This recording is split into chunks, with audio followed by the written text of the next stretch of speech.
Hey everybody, it's Richard Harris and Scott. Wait, that's right. Scott is not with us today. He decided he had something more important to do than the Surf and Sales podcast. So please send him a message and just harass him. I would greatly appreciate it.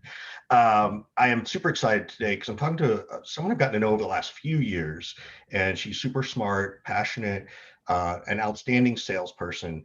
Her credentials are ridiculous.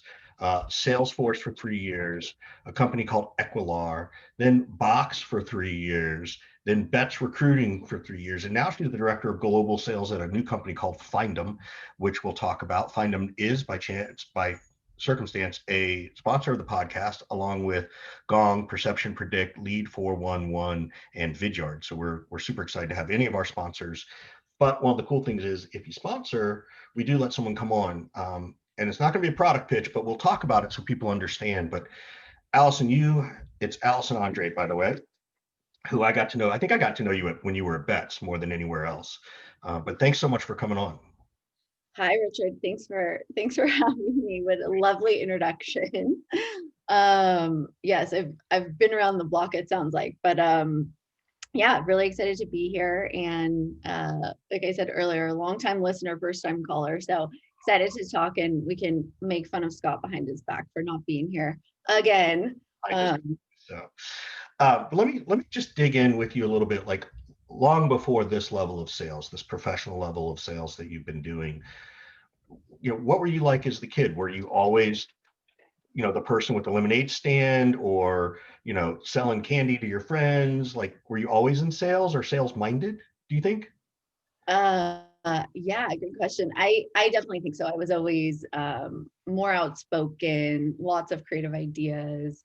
I was always the one organizing, buses to concerts during high school, and the big limos to the dances and things like that. So what was the first concert? What was the first concert you organized? Oh, exactly. Well, we went to more Dave Matthews Band concerts than I can count. Pearl Jam was fun one year on Halloween, I think it was. Right. But yeah, always like wanting to just be in the mix of things, and putting different groups of people together, and making sure everybody was always like having a good time. That was kind of my MO even when I was younger. So when this is all over and there's a COVID relief party, I'm calling Allison to help organize this, right? Exactly. Right. Exactly. Well, oh, go ahead. What going even before that, what was your first concert, since we're talking about music? New Kids on the Block. I was 7 and I went with my parents. Yeah, do you remember them? The first boy band. Of course I know NKTOB. Did I have their music? No. But I was more bed sheets, I had their dolls, I had everything that was very in. And who was your favorite kid? Oh, what was his name? Now it wasn't Donnie. It was sad. I knew that. Like he was the cute one with the ponytail. Oh, I don't remember his name. That's hilarious. It's going back a long time. Yeah. So obviously you went to college, came out of school. How did you choose sales as a career, or did sales choose you, or both? Yeah, great question. I think so I went to Chico State, which was a great school. And my major was I started as a business major. I found it extremely boring, and they had a major called recreation, which sounds just like a made up major, but it actually was a lot more geared towards entrepreneurs, and maybe you want to be an event planner, or a bunch of different things. But so I did that. And when I was done, I had an internship at a company where you kind of bounced around to all the different departments to figure out which one you liked. And I hated all of them. And it was at an event company. And I was like, I can't do this for a living. Like, I figured out, I just want to go to the party. I don't really want to plan it. But when I was on the sales team for the internship, I remember thinking like, oh my gosh, I love that I can go in and I can quantify my day. And I know that if I make 20 phone calls, I get one meeting. And I love that I can like figure out and take away, like, that is what I put in today. That is what I got out of today. And it's kind of up to me. And that felt really motivating. And so that company wasn't the right fit for me. So I left, or I didn't accept the internship offer. But a recruiter from Salesforce called me. Your resume was still on like Monster. He called me and he said, hey, this company Salesforce is hiring. And I'd never heard of Salesforce. I'd never heard of CRM. I didn't know what it was. What year was this, just to give people context? This was 2016, or no, sorry, 2006. Okay. Getting dates mixed up. 2006. Early on at Salesforce. Very early. And so he called me and I said, all right. So I started the interview process, but I mean, I prepared, I researched, I was looking at Mark Benioff, who's the CEO of Salesforce. I loved that he signed his, he would write these company letters and these corporate letters, and he would sign them all with Aloha Mark. And this was in the early days of tech, when it wasn't like, you're wearing flip-flops to work and sweatshirts. It was still pretty corporate. But I thought that his kind of mission and MO was just like totally my cup of tea. And so I remember writing down the elevator pitch of Salesforce on a little like sticky note and putting it in my bathroom and saying it out loud and memorizing it before I went in for the interview. And I went in, interviewed with like 4 or 5 different people over like 2 or 3 hours. I have no idea if they still do it this way. And no one asked me to pitch it, and I was ready. And so the head honcho, Nancy Kimmer, hi Nancy, if you're listening, she's amazing. She was the last one to interview me, and I said, do you want to hear the pitch? And she was like, what? Yeah. And I was like, well, do you want me to do it? Because and I said, I just want some feedback too. And so she Still was like, valid? yeah, I run into her once in a while in the city.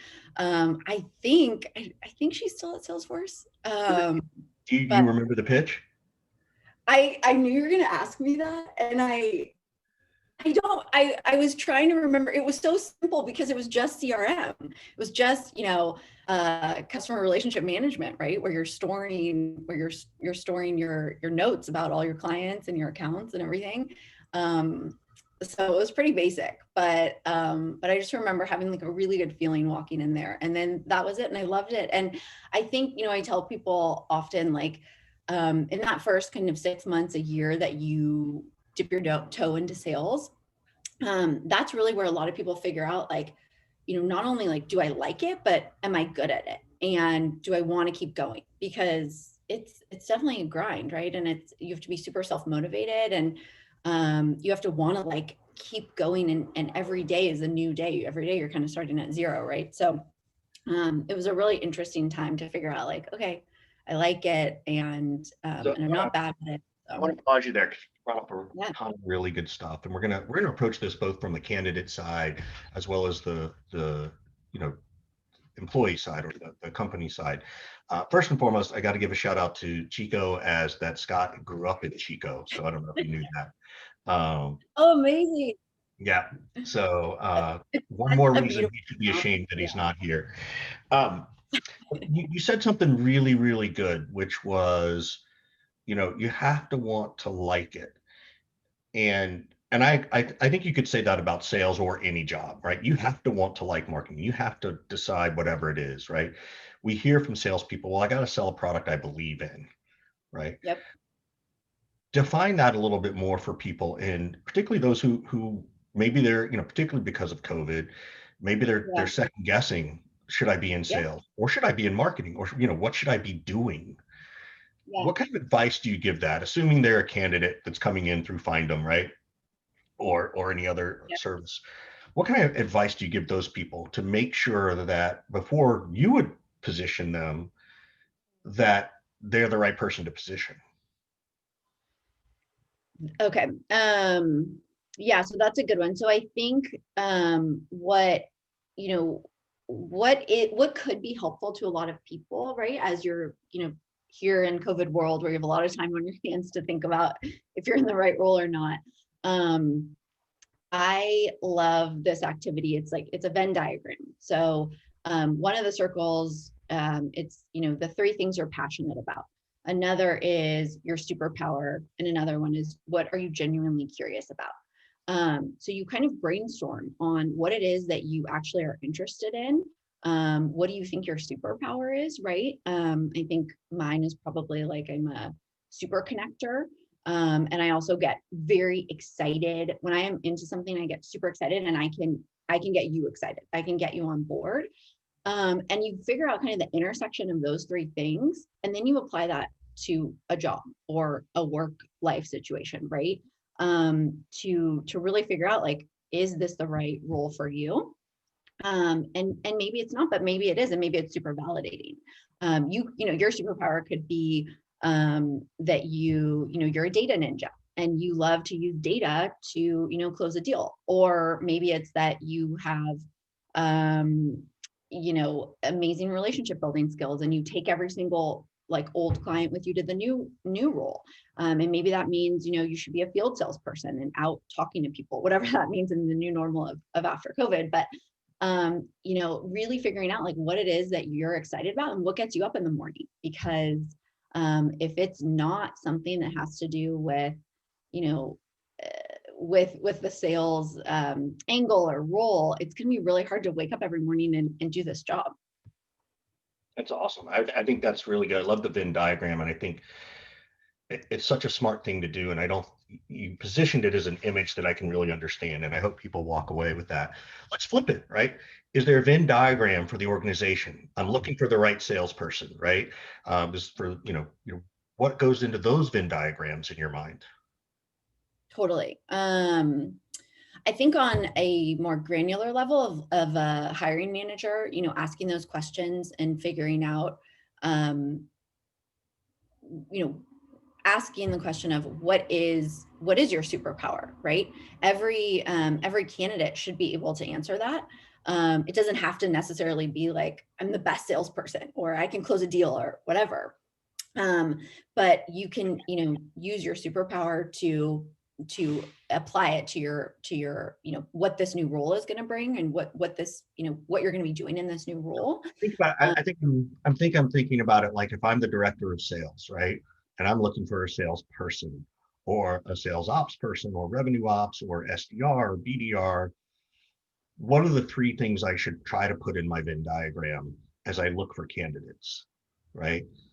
Is it competitiveness, entrepreneurship, Oh yeah. resilience? Like what are those kinds of things that you Yeah. would, as someone who has been on both, you play the middle, right? Like you work with the candidate and you work with the company. How do you help the company define what they're looking for in a salesperson? Yeah, I think for us at Findem and just in general, whenever I've been hiring people, right, I have a couple of different things that I would put into a Venn diagram. It might be more than three circles, but I definitely look for, and this one isn't really creating anything new, but like, you want to look for people that are prepared. Because if you come to, even if it's just that first phone screen meeting, and if you are at all confused about why we're having this meeting, or if you're not, showing kind of your genuine excitement, either about the space or about the company or about maybe my background or just, something, right? Then it's going to probably be a pretty short call. I want to know that you did like a little bit of research. And so really making sure that the people that you're talking to are just as excited about, this opportunity as you are. I think the other thing is, look for people who can kind of be themselves, right? And build rapport in the beginning of a call. I think a lot of people think that a phone screen or an interview is like, you get into this like robot mindset. And I don't want that, because I want to see the person who you're going to be when you're on the phone selling, or when you're, at that meeting with the client. So just remember to like, my boyfriend makes fun of me. I said, just be a normal person, just laugh and joke. People know what that means though, right? Like by the way, I love all these things because this is what I used to do, right? And this is what I coach people to do, right. Research. Who am I talking to? Who's the next level above them? I always had like a spreadsheet, right? I'm talking to Allison, she's column A. Totally. I know that Allison's boss is so and so, and I know that another person in HR is so and so, and I just take some notes about them, right? I then have another column for the company, like you said, like you did with Salesforce, right? And so now I'm prepared, right? And to your point, this also shows them that you know how to prepare for a sales call, because Right. ultimately every interview is a sales call, and I don't care what position you're interviewing for, right? It's Totally. not just sales. Yeah, and that interview starts like the moment that we are connected, the moment you're emailing me and maybe sending me a thank you note, hopefully, and scheduling and showing up on time, like all Yeah. of those things go into it. And that's for if you are first junior SDR to like super senior enterprise AE, right? And everybody in between. And I think the other thing is, I want to know like that, maybe a few things of like what it's going to take to be successful in this role. So I think, you have to go a little bit beyond those kind of basic like sales checkbox questions. And it was so funny because we'd planned to do this, and a CEO called me the other day and he said, hey, I'm hiring for a couple AEs, and you used to work with this person at X company. Like, he sounds amazing. He said he closed 2 million. And I'm like, cool. Against what? And he said, I don't know, but 2 million sounded good to me. And I said, well, then what does that even mean? But everybody else could have been closing 5 million. So how do you know? I mean, yeah, it's a big number, and what was his territory? And, how many people were on his team? And, what did he learn from that? And what, if it was like this amazing thing, what was he doing that the other reps weren't? And like vice versa, I remember. Everybody's Totally. And you can't just come in and just pretend that you're the manager and that you know what you're doing, is what I'm hearing Allison say. right. So you want to make sure to, go a little bit deeper on that, right? I think we all kind of like listen to those questions, and it's really also important too. What are you learning about your territory? What did you, going into it, right? I feel like everybody goes through, I don't know if they call it boot camp anymore, like onboarding, right? You go through onboarding, everybody has the same, you're all set up to go be successful. You know about the company, the value, the pitches, objectives. But when you get into your territory, if you have San Francisco and someone else has Atlanta, Georgia, those are two very different types of buyers, I'm sure, right? One's like oversaturated with a lot of competitors. One might not be even in the same realm yet of, where this product is, and it might be a slightly different pitch. And so, how did you iterate on that quickly, and what did you learn, right? So sharing just like a little, like a level deeper than just like, oh yeah, this was my quota, this is what I did, made President's Club, right? Like, well, why? Yep. I totally agree. I think that, so I love the part about research. If you're, no matter what your side, which side of the table you're on, or the desk, or the Zoom call. The second thing I would say, and I think you sort of alluded to it, but it's what I tell people to do too, is you take control. If I'm the candidate, I want to take control. I'll come in and I'll say, hey, Allison, I'm super excited to talk to you. Listen, I don't know how you like to do your interview process, but I got some really fun questions I'd love to ask you. If you want to go first, that's great. If not, I'll go first. And again, it sends this message of you were prepared, you thought about it, you know how to go in and do your qualification and discovery. You're giving them the option to take control.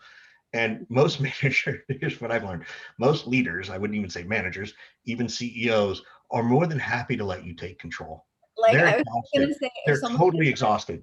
I Right? would be so happy. Yeah. Right. So those are two things. I want to sort of button up this part about the interview process. I want to step back, and I do want you to explain what Findem is, because you guys are a different technology, and I also want people to understand it from the context of the things we're going to keep talking about. Not like, hey, we're pitching Findem, right? Like if you're interested, you'll go find them.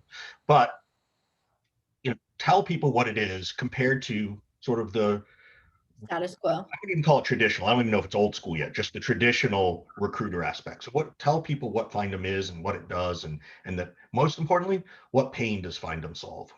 Yeah, absolutely. So for anybody who is hiring, right, we are a people intelligence platform that helps companies close talent gaps faster and build a more engaged, diverse team. So what that means is, and why we're doing it differently, we are, enabling you, we're kind of offloading your sourcing, right? So we are taking that and it's run all by a machine. Everybody offloads your source. All right, this is the part, you know me. I'm going to take I know control you of love this, this. right? Everybody offloads their sourcing. I get it. Yeah, but what pain are you solving for me? Allison, what pain are you going to solve for me if I need to hire 5 reps or 100? I'm going to give you time back in your day, basically, because Yeah, everybody gives me time back in my day. That's not good enough. What pain are you solving for me? I'm pushing you. we are solving your, we're delivering you candidates, right? So instead of you having to spend, and I know you're not going to like That's what this, every but recruiter does. Every recruiter gives me candidates. What kind of candidates are you giving me? diverse, amazing, perfectly matching, high quality candidates. Talk about perfectly matching. What does that mean? How do you find a perfect match for me? Yeah. So the way that we're doing it, the way we look at candidates is through the lens of data. So we look at a candidate. People are made up of a collection of attributes, right? And you are made up of a million different attributes. We look at those to say, okay, Richard is a match to exactly what we're looking for. So today you can say, hey, find me someone who is a director of sales, a female. Maybe she, made it to President's Club. She's been working for 5+ years and she scaled a team from 5 to 10 in the past. And maybe she likes to ski on the weekends. You can put all of that in Findem, and in real time, we give you those matching candidates versus this traditional status quo of a keyword, right? Where you're manually going through and then saying, well, does she like to ski on the weekends? And has she scaled a team? So we eliminate you having to go in and manually look at all of these different attributes. We give them to you in real time. So we're also. Let me say this. So I'm gonna summarize it, right? Yeah. And you guys can take this one back, right? Use it. Is that you find the needle in the haystack, the diamond in the rough, that's based on real criteria, and help me avoid spending time on the wrong people who aren't the right fit. Not that Exactly. they're not good, not that they're not good people or good salespeople or good leaders, but you help me dial in on the specific candidates in real time that I should be talking to, not here's a stack of resumes. Yep, exactly. Got Exactly. it. Yeah, and then we also take it a step further, and we give you the ability to make diversity,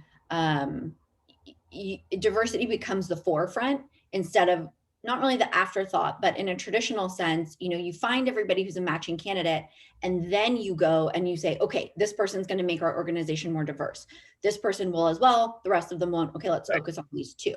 With Findem, you're able to now say in the beginning of that search, along with, hey, we need a director of sales. We also want them to be an underrepresented or an underrepresented minority, as well as a female, right? So it's really, really powerful in that you can start doing that from the beginning. Hopefully, and to a certain extent, it hopefully reduces the level of bias we have, right? Like we all have bias. Like to say we don't is silly, right? We all have it. Gender bias, race bias, culture bias, whatever it is, we all have some level, and it sounds like you guys are trying to solve that, which I think is a tremendous, tremendous piece. So now there's one other piece that I do know, and I think it's important to talk about too, is that um, you know, there's a lot of candidates out there, right? Mm-hmm. Particularly right now. Um, there are some A players out there, Mm-hmm. but in a tight economy, how else can you guys help? Because you're not just looking for those who are looking for a job, right? Right, right. So we also identify latent talent, people that are fit, that are within, they could be hiding in plain sight, right? So they might be at companies you've never heard of before, but Findem will surface that for you. So now you're able to go and reach out to them. And so we're not only finding them for you, but we also allow you to engage with them. You can set up, email campaigns, and then you're emailing directly to them. They're writing directly back to you. The other, So you have the yeah, communication side dialed in too. So it's not just sort of the LinkedIn email. exactly. Yeah. You go beyond the in-mail that does, often become a little spammy, and you can customize the email. So it's really nice. It feels like a very personalized email to the candidate. The other side of it is we have a data analytics play. So where you're looking at all of your talent at your organization, and you're looking at those stats to say, hey, it allows you to identify any gaps that you might have, right? I don't think it's any secret that a lot of sales teams are skewing, Caucasian and male, Right. but you might also want to take a deep dive into, what is the tenure of your team, and is retention going to be an issue? And there's other stats that traditionally we haven't really used and looked at because they're just too hard to kind of gather. So we also come in and identify that for you. So then Let me ask you this, because execute. I'm the gamer, right? I'm going to game the algorithm, right? Yeah. And this also goes back to, I think, just traditional recruitment. I'm sure you did it at Bets. I'm sure you've done it at lots of places. Um, what kind of stuff needs to be on the LinkedIn profile? What kind of stuff needs to be on the resume? And I'm asking both from the candidate side Yeah. first, and then from the hiring manager side. Like, what's going to help me stand out? I almost think that it's really not about what you put on your resume or your LinkedIn, but I say that and now I'm rethinking, because you do have to have the basics of where you worked, maybe some of your achievements, put some numbers if you have them, right? So I can quickly kind of skim through that. Don't lie, because now everybody that's listening to this is going to go one step deeper and ask you those questions. But I think it's, in today's world, I had a few people the other day, we officially launched a few weeks ago, and 3 different sales reps emailed me personally, sent me a note and said, hey, if you're hiring, I'm super interested. And they told me a little bit about themselves and gave me some metrics. And that was really powerful. So I almost think in this type of world, as if you're a candidate and if you're interested in a company, go straight to the hiring manager. Like, don't be scared, just do it. It was an awesome game changer for me. I'm like, wow, this person just really separated, themselves from the rest. Yeah, Um, I teach people that too. This is what I tell people to do: is you go to the hiring manager, you email, first of all, you fill out whatever the form is. You got to go through the process. yeah, Then you figure out who you think the hiring manager is. You email them. Then you email 3 people in HR telling them you're interested and that you applied and you want to, figure out what the next steps are or who you should talk to. And you pick up the phone and you call them. right. And I guarantee you follow, like, that's an SDR sales process. And like, if you're not doing that, you're so missing the boat. And Right. it's so easy to do, and So nobody else is doing it. that's the And thing. It's so easy. yeah. So I really love that. Now I want to talk to you about the number side, because Scott and I disagree on this, and he's not here to defend himself. So um, I'm a firm believer. Like, if I'm doing my LinkedIn profile and even my resume, if I were still doing one, first I laugh at people when they ask me for a resume because it's 2021. But my LinkedIn profile literally, you know, the first thing under each of my jobs for me, and what I tell people is show the numbers: Mhm. 110% of quota, you know, 200 dials, top 10 clients included. Like, Yeah. make them curious and make Yeah. them want to talk to you more. Right, right, right. Nobody cares that you facilitated dialogue between sales and marketing. Like, Sure, that sure. can go below, like that can go under the numbers, but make them curious sooner. I'm curious to what you think. It's funny that you say nobody, because when I look at someone's numbers, I don't care about your numbers. I want to talk to you about your numbers, and I want to get into the conversation of, like I was saying before, how many people are in your team? How long have you been there? Did you get an internal promotion? Right? I want to talk about the numbers. If you list them, in my head, I almost go to, are you lying? Like, how can your numbers be this good, right? Scott's Or so upset. You have the same opinion Scott has. yeah, or he's going to be sad he didn't come. Or if you a rep who maybe made it to 90%, they don't want to put it because they're like, I didn't get 100, and that's I failed, even though I, maybe you didn't. to your point, you just said, I want to make sure someone's not lying. Well, if they say 90%, doesn't that tell you they're telling the truth? Yes, but also what I'm saying is someone might not want to put that, right?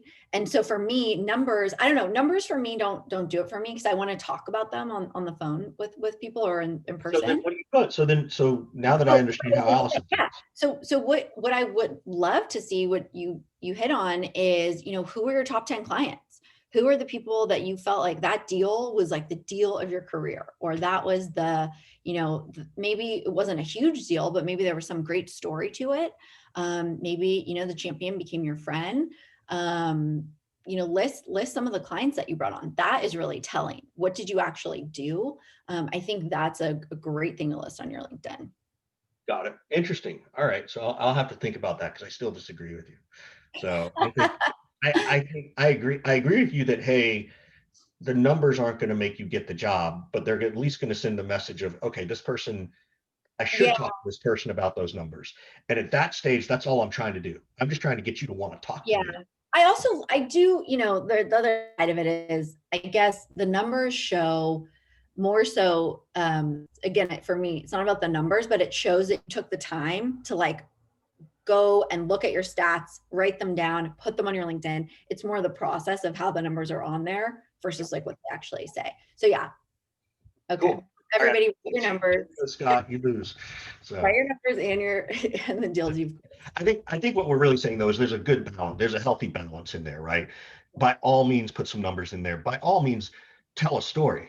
These are Yeah. my top 5 clients. This is the longest sales cycle I ever did, right? Something that makes them go, wow, you did a 12 to 18 month sales cycle and it was a high 6 figure deal. Exactly. Okay, let's talk about that, right? Like that's really important. And I think that's super, super important. You worked a deal that had 8 stakeholders, right? Right. Like that's the stuff people want to talk about, right? In addition to your numbers. I totally understand what you're saying is we're trying to paint this picture for people, right? So um, what are some of the best questions you encourage candidates to ask their future employer? Good question. Um, I think um in helping to get to those questions, show your curiosity, right? And I think the traditional ones are, maybe like, if there's one thing you could change about the organization, what would it be? Or, um, why did you join, and culture, and where do you see the company going, and all of those. But I think if there's something that really resonates with you, maybe it's the values of the company, maybe it's the mission statement on the website. Maybe it's, that person's background. Maybe they were a lawyer and now they're a marketing leader. Ask them about why and how they're in the spot they're in now. What's made them successful? Ask about those values and the mission of the company, right? Like, are those held throughout the organization? Yep. Or is that just, on the website, right? And maybe how does the company, what's an example of how the company meets one of them, if there's one that you're super passionate about? I think in today's day and age, I read a study the other day that said, the younger generation is now looking at D&I to make a decision on where they're going to join a company or not. So make sure you ask, those types of questions. Make sure you're asking questions that resonate with you, that are going to make you feel comfortable when you go there. I totally agree. I Yeah. think I'll throw in a couple of them as one, aside from onboarding, how often are you coaching me? Or how Yeah. often is the manager coaching me? Mhm. Aside from onboarding, what kind of sales training do you do? Right? Yep. How often are we doing role play? Like if you're in sales, right? Yeah. I think that's super. Those are the kinds of things. And I love the question you said of like, hey, if you could change 3 things in your company, and snap your fingers, what would they be? Right? Like that's Yeah. how I coach. And then here's the follow up to that is, great. What's preventing it from happening? Right. Because that's going to define the culture. If Yeah. it's too hard to get shit done, then you're going to know that early, right? That's Exactly. a big piece. Um, I want to come back to something that's totally different, right? You went from bets to find them, Mhm. and many of us know bets, and we appreciate all that Carolyn and what she's built and what she's doing, but you did it in a pandemic. You Yeah. changed jobs, right? You Yeah. changed jobs in a pan freaking demic. when did you make the decision to change? Was it before everything sort of hit the fan? Yeah.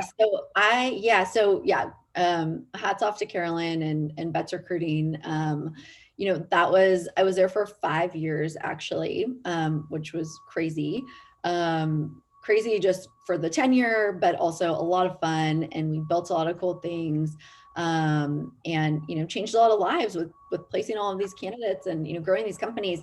So I think for me, every day was a challenge, with just talking to new people, and a challenge in a good way, right? You're talking to a million different personalities, and so it never felt like, oh, I'm doing the same thing over and over again. But I think at the end of it, I was managing a team across the country. And it was just time. 5 years is a lot, and it was just a nice time to kind of think about, okay, what's next. I think it was definitely scary, right? Because I was pretty comfortable there. But I think, all good things come out of when you're in that kind of scared mode, and you don't quite know, and it's going to be a challenge, right? And you put yourself in that, and you kind of go and you figure it out. But I left in November. So right before the pandemic, actually. And I think I'd met with Hari, who's our CEO, probably 10 plus times to just talk about, his value and his mission and why he started Findem, because the recruiting stack is definitely broken, right? And there's a lot of people that are excited for something new to come to help them. And I really, really liked, I liked his mission. And he's a serial entrepreneur. He created a previous company that was recently successfully acquired.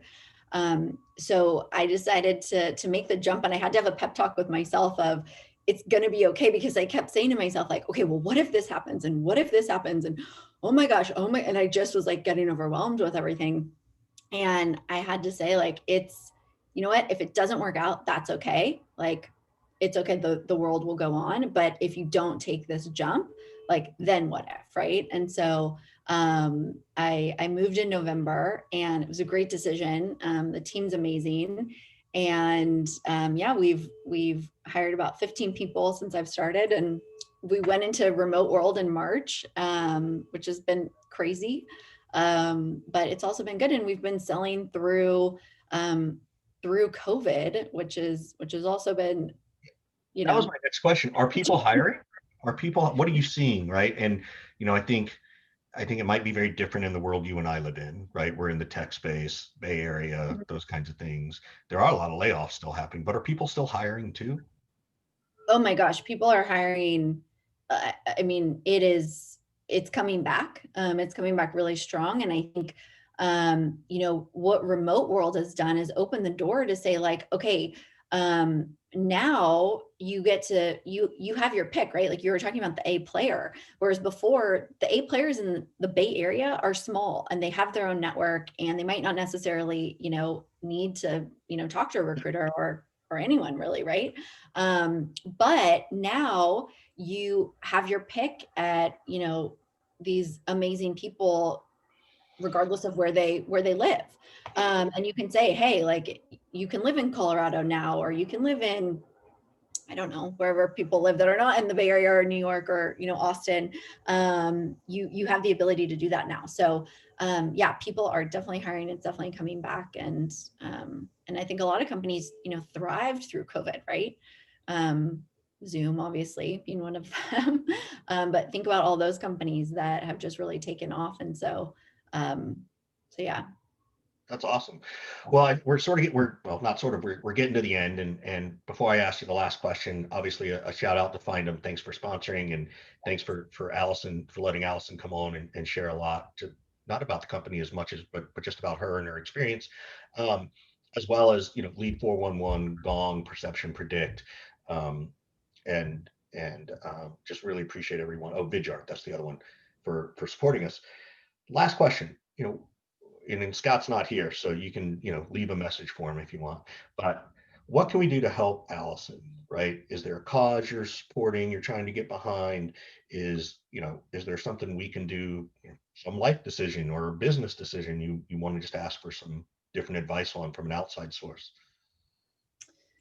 I really think that, especially kind of the way of the world right now, right, with a new vice president who's a woman.